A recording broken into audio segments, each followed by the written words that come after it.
पशुपालक भाइयों नमस्कार। आपका अपने YouTube एबीएस नॉलेज फोरम में स्वागत है। आज मैं आपको सिस्टिक ओवेरियन डिजनरेशन के प्रबंधन के बारे में जानकारी साझा करता हूँ। भाइयों, सिस्टिक ओवेरियन डिजनरेशन अंडाशय की वह स्थिति है जिसमें अंडाशय पर एक बड़ा सिस्ट या अप्राकृतिक फॉलिकल बन जाता है, जिसके कारण पशु गर्भित नहीं हो पाते हैं और पशुपालक को बहुत आर्थिक नुकसान हो जाता है।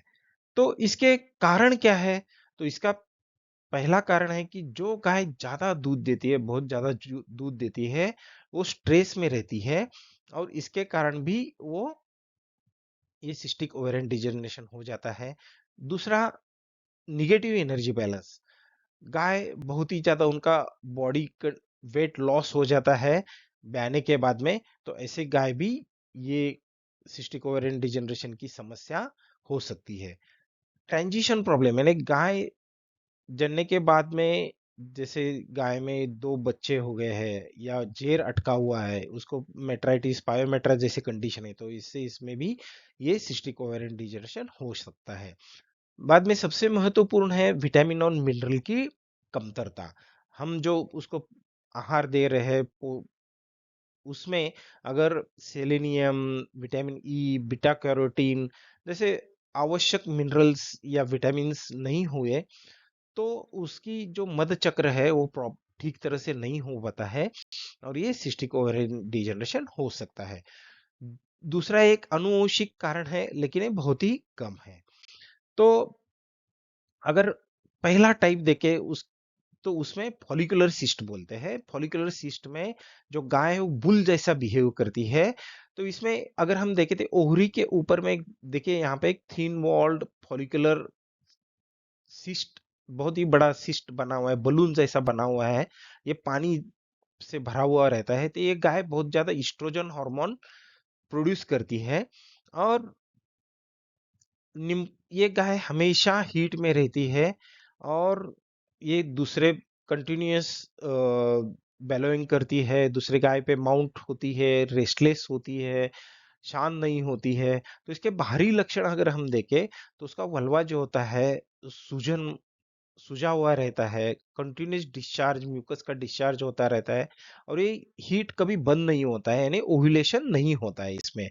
दूसरा टाइप है ल्यूटियल सिस्ट। जैसे यहाँ पे आप देख सकते हैं कि ओहरी के ऊपर में एक हार्ड स्ट्रक्चर बना हुआ है, उसकी दीवार थिक है और इसे बोलते हैं ल्यूटियल सिस्ट। तो ये गाय हमेशा साइलेंट होती है, कभी हीट में नहीं आती है। तो इस ये luteal cyst continuous progesterone hormone secrete करता रहता है। तो इसके लक्षण अगर हम देखें तो एक गाय कभी भी हीट में नहीं आती है, हीट जैसे बिहेव लक्षण कभी भी नहीं दिखाती है, तो हमें लगता है कि ये प्रेग्नेंट होगी। तो ऐसे गाय अगर गा उसके जनने के बाद में पोस्ट कामिंग के बाद में अगर वो कोई हीट के सिम्टम नहीं दिखाती है, तो नजदीकी पशु वैद्य से आप जांच करवाइए। तो उसका डायग्नोसिस और ट्रीटमेंट के लिए इसमें पशु चिकित्सक का रोल बहुत ही महत्वपूर्ण है। तो पर रेक्टल एग्जामिनेशन उनसे करवा लीजिए। बाद में आजकल अल्ट्रासाउंड की तकनीक भी आई हुई है, तो उससे अल्ट्रासाउंड से अगर हम जांच करवाते हैं तो उसका अंडाशय के ऊपर के जो थिकनेस है उसमें फ्लूइड फील्ड है या हार्ड है, तो उसे हमें कौन सा उसको दवाई देनी है वो तय कर सकते हैं। और आप हमेशा ट्रीटमेंट के लिए एक्सपर्ट वेटनरियन से ही आप ट्रीटमेंट करवा लीजिए। तो भाइयों सबसे महत्वपूर्ण है कि प्रिवेंशन, उसको ये कंडीशन ना हो, इसीलिए हमें क्या करना चाहिए? तो सबसे महत्वपूर्ण है transition management. Transition management, transition period यानी जो गाय गाय के जनने के पहले 21 दिन और ब्याने के बाद 21 दिन का जो पीरियड होता है, उसमें उसकी अगर हम 5 के स्केल में देखें तो उसकी बॉडी कंडीशन स्कोर 3 या 3 के आसपास होनी चाहिए। वो गाय ज्यादा थीन, दुबली पतली नहीं होनी चाहिए या ज्यादा मोटी भी यानी फैटी नहीं होनी चाहिए। तो अर्ली चेकअप करवा लीजिए। जैसे गाय ब्याने के बाद अगर वो 40 दिन में उसका हीट नहीं दिखाती है, तो आपके पशु वैद्य से चिकि जांच करवा लीजिए।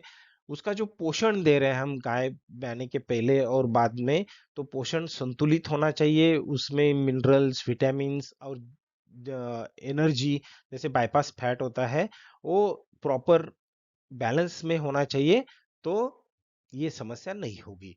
और महत्वपूर्ण है कि आप रिकॉर्ड रखिए। रिकॉर्ड से हमें पता चलेगा कि अगले पहले के बैच में उसको अगर कोई सिस्टिक ओरियन डिजनरेशन की समस्या है, तो इसी बैच में भी उसको ये समस्या हो सकती है। और हमें उसका हीट साइकिल के बारे में भी रिकॉर्ड से हमें पता चलेगा। तो अगर ये सब बातें ध्यान में रखती है, तो ये सिस्टिक ओवेरियन जैसी समस्या हमारे फार्म में नहीं होगी और हम आर्थिक हानि से बचेंगे। धन्यवाद भाइयों।